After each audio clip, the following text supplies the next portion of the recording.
Hi there, and welcome back to the second session. In this session, we're going to look at common business models.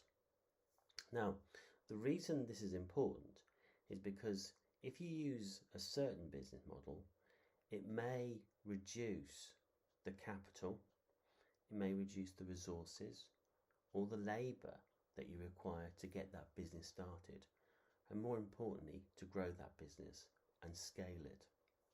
So certain business models allow you to move faster, allow you to grow faster.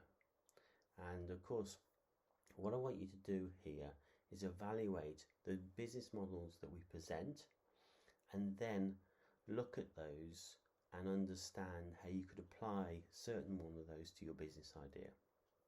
Now, not all business models are applicable to all businesses.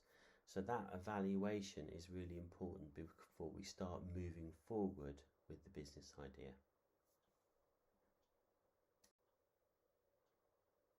So we're going to describe some commonly utilized business models in this session, but also after the session in the link below, we'll also have you some activities which you can use to apply these business models to your own business idea.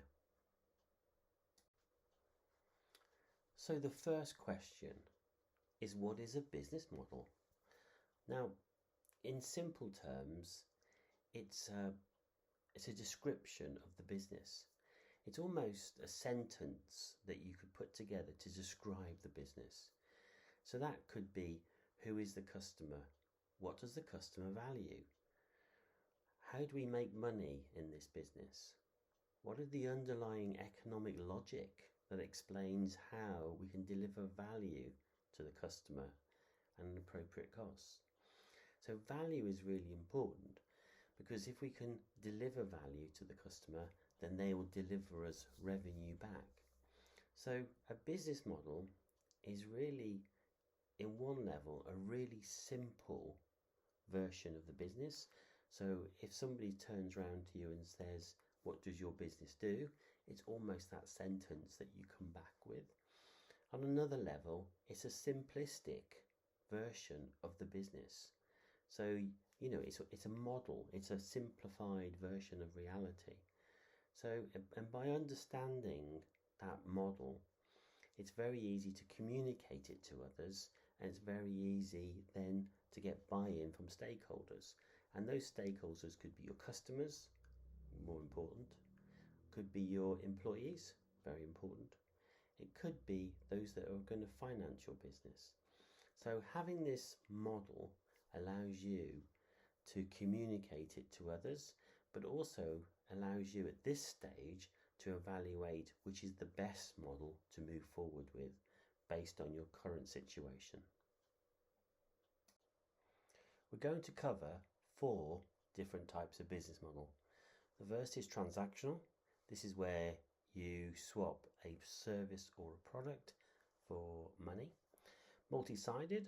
This is where you can be on one side of the model and not pay anything, and on the other side of the model where you would be providing a transaction, providing money. The third one is marketplace. So this is where you put things onto the marketplace, or you buy things from the marketplace, and it's something that is common and shared. Or an aggregator model. This is where you put things together and then sell it on to a third party. It's also important to remember that many businesses utilize multiple models. So even though we might talk about a model in isolation, businesses may be using several different types of model based on the product, the service, the country they work in, whether they are dealing with different parts of the value chain. So just understand, even though we talk about this in isolation, and we're talking to you about selecting a business model, it might not just be one. We may have to look at 2 or 3 business models to build the right business model, set of business models for your business. So transactional business models. So this is the simplest, in the sense that it is a transaction. So we go into a shop, we choose some items, We take those to the till and we purchase. So if I buy 5 items that are worth, let's say €1 each, then I pay €5. It's a very simple model. I then walk out the shop and I get to do whatever I want with them. But it can get a little bit more complicated. So for instance, subscription. I might subscribe to a service for a month. I get that service, and at the end of that month, the subscription stops, and I need to then pay for the next month. It could be licensing. So in licensing, we tend to give somebody the right to use something or have something associated with them, and ultimately they get a right for that period of time. It could be affiliate marketing. Again, very transactional based in the sense that if I market you, or if you advertise, I get a transactional price or a percentage of that if that product or service is advertised. Network marketing. This is where we might have multiple levels. So for instance, if I have a team of people that are selling items, then each one of those would then pay a transaction to me, and I'd pay a transaction up to the level. Razor and blades. This is where we sell a razor and the stick for the razor at a much more discounted price, and then when you want to buy the next set of razor blades, they're much more expensive because I've got you tied in to that product. And then finally, franchising. So the easiest one here is McDonald's. McDonald's will get you allow you to have a franchise if you spend X amount of money, and then for every burger that you sell, you pay them a transactional fee. So there's lots of different examples for transactional models, but it's the easiest one to understand, and it's the most common in terms of all businesses. So I talked a little bit about the razor blades and how I can sell you maybe the stick and the first 3 razor blades at a discount. So let's go in a little bit more detail and understand how that business model works.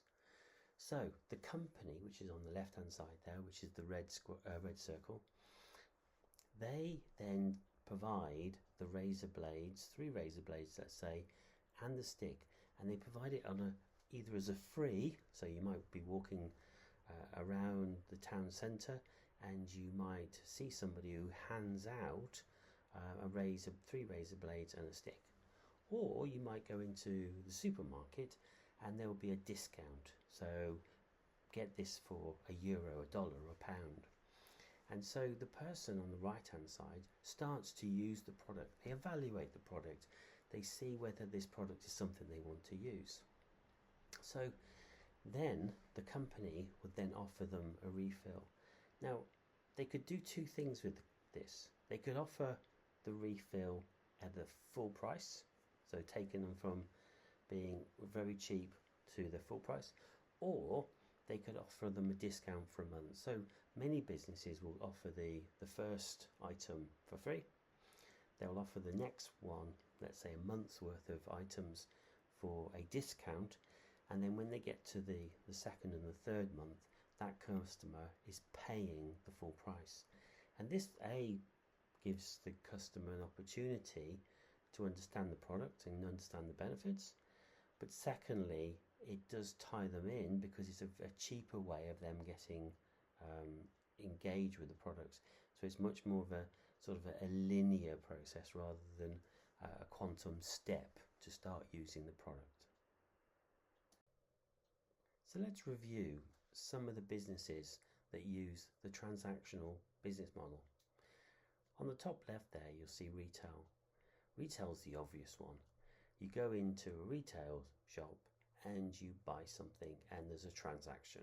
Easy to understand.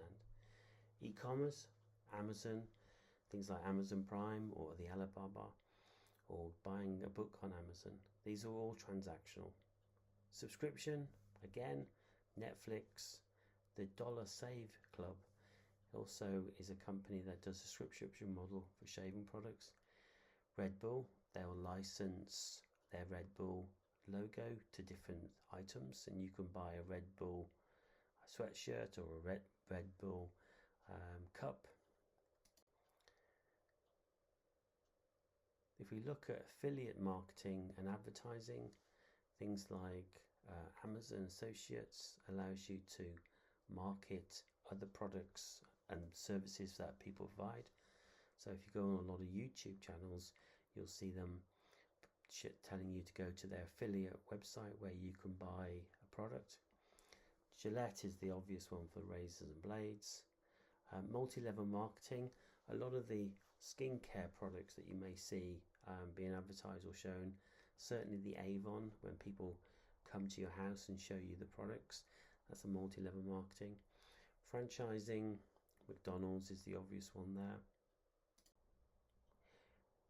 The second business model we're going to look at is called multi-sided. You may not have heard of it, but you certainly have seen it and you certainly engage with it. So when we look at this, there's two major forms of it.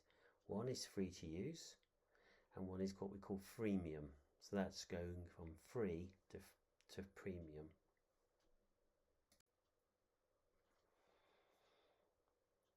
So to explain a multi-sided business model, I'm going to use a diagram here.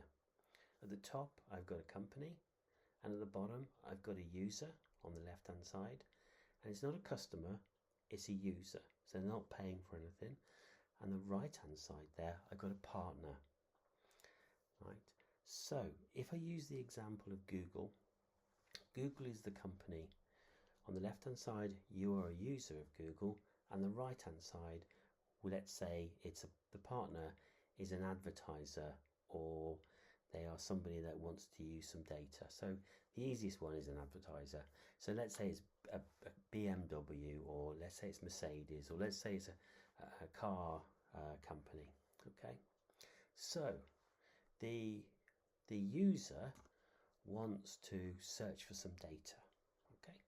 And let's say they're looking for different types of cars.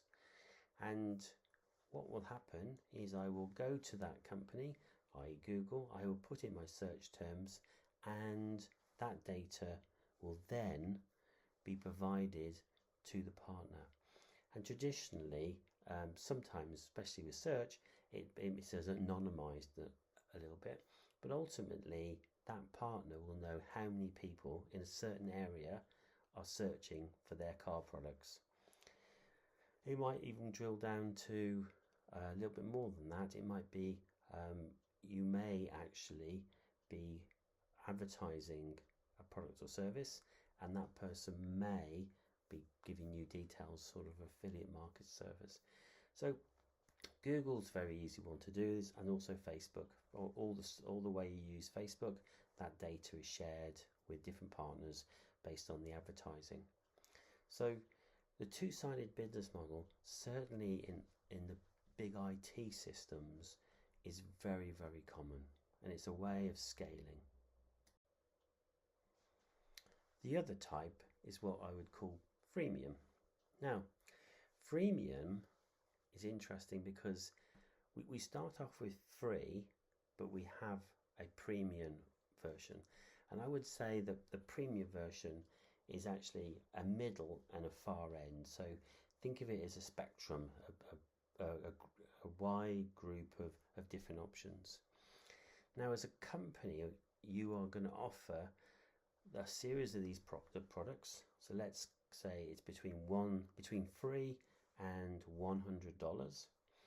And what I realize is that free is probably going to be 80% of my entire customer base, and the other 20% are going to spend money with me, and they might spend, let's say, $100.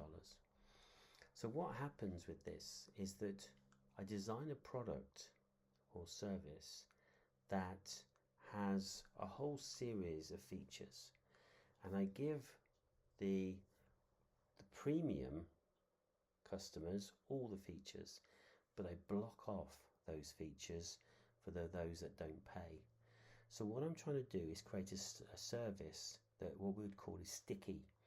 So you start using it, and once you start using it, you realize that you're getting some benefit, but you're not getting all the benefit you want, and therefore you need to move to one of the premium services. And the best way to do that is to understand how users are going to use the service, what things they're going to what do they want to start, and this is what we would call is a minimal viable product. So what is the minimum that they need to start, and then what is the premium? So for instance, Dropbox will give you so many gigabytes of space, and if you want more, you need to pay for it. Shopify, exactly the same. HubSpot, exactly the same. You start using the product, you start sending a few emails, it starts to give you some, but when you think, oh, I just need it to do that, that's a premium product. So it gets its users in there, but also allows you as a business to start to understand where those tiers are and where those limits are on that product and what the people are willing to pay. The third business model we're looking at is marketplace. So this is auctions or reverse auctions, typically on websites, marketplaces and crowdfunding. So let's just look at something which you may not have heard of, is drop shipping. So drop shipping is one of the common marketplace business models. And if we look on the left hand side there, you'll see the customers at the top. And if we go down on the blue on the right hand side, the customer goes to the portal, they search for the products, they eventually find some products that they want, and they add them to the cart. Okay, they go to the checkout and they pay for those items, and the online marketplace then splits that payment into two. One part of the payment goes to what we would call the store owner. So this is the person that's been promoting that storefront, and they receive a commission basically for the sale of that item. The other part of the money, and that's moving up the horizontal, the diagonal, sorry, and the person then finalizes the order, and that is looking at all the different products, and of course the storefront may be offering different products from different providers, and it will go to what we call the seller, the person that's actually built or delivered or has put the item for sale on the platform, and that person, that seller, will then send that item to the merchant or the delivery partner, and then that delivery partner will then send it to the customer. So let me just use the example of Amazon so you could understand a little bit more. Let's assume I created myself an Amazon storefront. You then go to the Amazon storefront, you look for the different products on the storefront I've created, you ultimately go to the cart, add them to the cart, you go to the checkout. Once you've checked that out, let's assume there's $100 of product there, I will maybe get $10 for that commission. The $90 then moves up to the seller or the artist. That seller or artist then releases those products, and it will go to, let's say, if they're already in the Amazon warehouse, Amazon then take them off the shelf, put them into a box. Amazon would put them into their lorry or their van, and they would ship it to your house. And this is what we typically call drop shipping, because the drop and the shipping is done by somebody else, and I, as the storefront owner, doing the promotion and doing the creation of the pipeline of customers. So drop shipping is a very important business model. So if you come to your business, for instance, you've got a choice. You could be the storefront owner, you could be the owner of the marketplace, or you could be the person that's allowing people to drop ship your products. So there's lots of different opportunities in there for you to create a business and a business idea. So as these are really new business models that we're starting to see across the internet, you can start to see some of the names here. So eBay does auctions, you know that. Etsy is a marketplace for different providers. Kickstarter, GoFundMe, they provide crowdfunding platforms so people can fund other people and market them. The next business model we're going to look at is what we call an aggregator model. And in this section, we're going to look at accommodation, transport, food delivery, design, and employment. The example here we're going to use is a company called Magic, and they are a personal assistant. So they're an aggregator of services that people can provide to help other people. So the customer is on the left hand side here. They create an order to Magic after looking through the services and products they have. The money then goes to Magic, and then Magic then uses a series of providers to provide that service. So they might, in this example, use 3 different providers to provide that service. And for each provider, they will pay them some money and they will receive a service back, which they may aggregate to then create a bigger service that goes back to the customer. So for example, that could be getting somebody to the airport. So they've hired a driver, they've hired a limousine, they've found some parking, they have organised, I don't know, some water and drinks within the limousine. So they've organised all this, put it together and offered it as a complete service. Another good example, which everybody knows about, is Airbnb. Here, as you can see, it's a bit more of a V shape.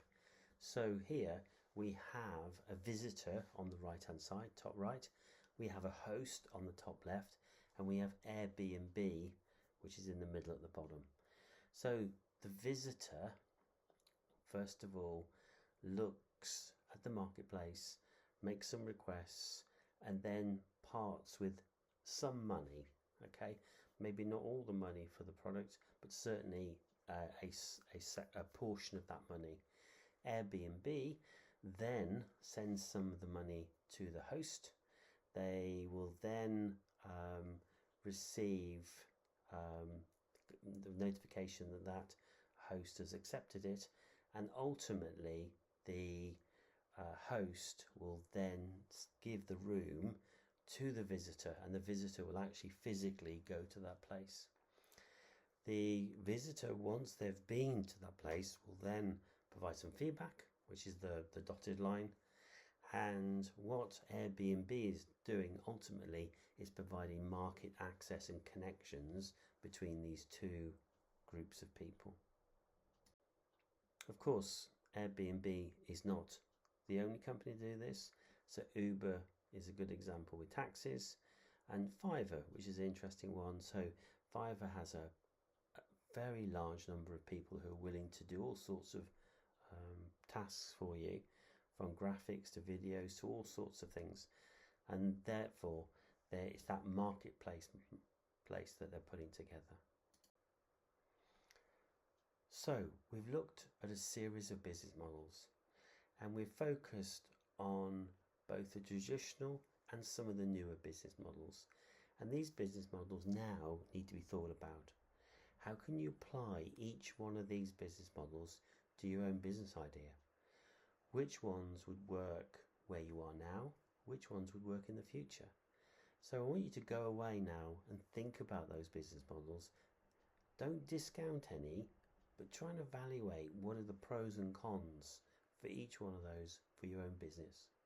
And I look forward to seeing you in the next session.